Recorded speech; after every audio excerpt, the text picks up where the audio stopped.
എല്ലാവർക്കും ഹാർദവമായ സ്വാഗതം. അപ്പോൾ നമ്മളിന്നിവിടെ കുംഭലഗ്ന ജാതകൻ്റെ കാര്യങ്ങളാണ് ഇവിടെ പറയുന്നത്. അപ്പോൾ ഇവിടെ കുംഭലഗ്ന ജാതകന് ശുക്രൻ 4ഉം 9ഉം ഭാവാധിപന്മാരാണ്. യോഗകാരകനാണ്. പൂർണ്ണ ശുഭഫലദായകനും ശനിക്ക് 12ഉം 1ഉം ഭാവാദിത്യമുള്ളതിനാൽ ലഗ്നാധിപത്യ ഫലമാണ് ലഭിക്കുന്നത്. ശനി ഇവിടെ ശുഭനാണ്. ചന്ദ്രൻ 6ാം ഭാവാധിപൻ. കുജൻ 3ഉം 10ഉം ഭാവാധിപനാണ്. ഗുരു 2ഉം 11ഉം ഭാവാധിപന്മാരാണ്. ഇവർ അശുഭന്മാരാണ്. സൂര്യൻ 7ാം ഭാവാധിപനാണ്. കുജൻ, ഗുരു ഇവർ മാരകന്മാരായി കണക്കാക്കപ്പെട്ടിരിക്കുന്നു.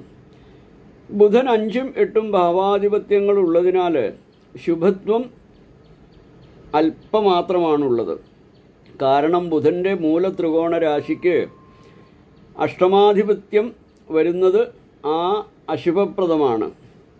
എങ്കിലും ത്രികോണാധിപൻ്റെ ശുഭത്വം ലഭിക്കുന്നതുമുണ്ട്. പിന്നെ മീനലഗ്ന ജാതകന് ചന്ദ്രൻ 5ാം ഭാവാധിപനാണ്. കുജൻ 2ഉം 9ഉം ഭാവാധിപന്മാരാണ്. ഗുരു 1ഉം 10ഉം ഭാവാധിപനാണ്.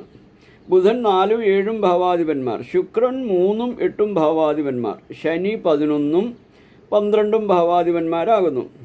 ഇവർ പാപന്മാരാണ്. ബുധനും ശനിയും മാരകന്മാരാണെന്ന് പറയുന്നുണ്ട്. കുജൻ ഭാഗ്യാധിപതി ആയതുകൊണ്ട് 2ാം ഭാവാധിപനായിട്ട് കൂടി മാരകനല്ല എന്നാണ് പറയുക. കുജൻ അതായത് 9ാം ഭാവാധിപൻ, വ്യാഴം 10ാം ഭാവാധിപൻ. ഇവരുടെ യോഗം രാജയോഗമാണെന്നാണ് പറയുന്നത്. അപ്പോൾ നമ്മളിവിടെ ഈ 12 ലഗ്നങ്ങളെ കൊണ്ടുള്ള അവിടെ ആ ലഗ്നവുമായിട്ട് ബന്ധപ്പെട്ട് ഓരോ ഭാഗത്ത് നിൽക്കുന്ന ആ ഗ്രഹങ്ങളുടെ പാപത്വം ശുഭത്വം നമ്മൾ രണ്ടും ഇവിടെ പറഞ്ഞു കഴിഞ്ഞു.